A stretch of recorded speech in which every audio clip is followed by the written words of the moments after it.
细长型的瓷片表现米兰教堂的高度。米兰之梦首部曲这件作品曾经得过国际大奖，是艺术家陈秀珠旅居意大利多年的情感。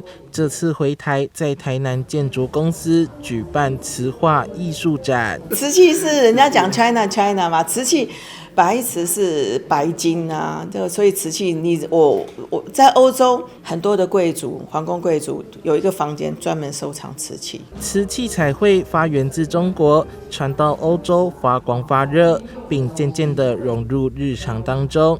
以建筑做舞台，小到盘子、杯子等家居用品，大到欣赏用的瓷画，都能让生活瞬间高一个档次。建筑里面最重要的主体当然是人了，人的生活。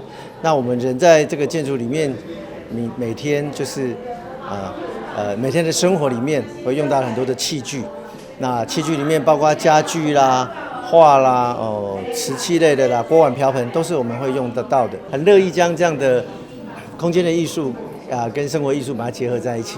展览中展出了许多陈秀珠以花卉和海洋创作的彩绘艺术瓷盘，每件都是独一无二。其中最新瓷画作品《佛罗伦斯》首度曝光之外，更特别搬来雪茄盒与珠宝盒，展现瓷画与皮革工艺的完美结合。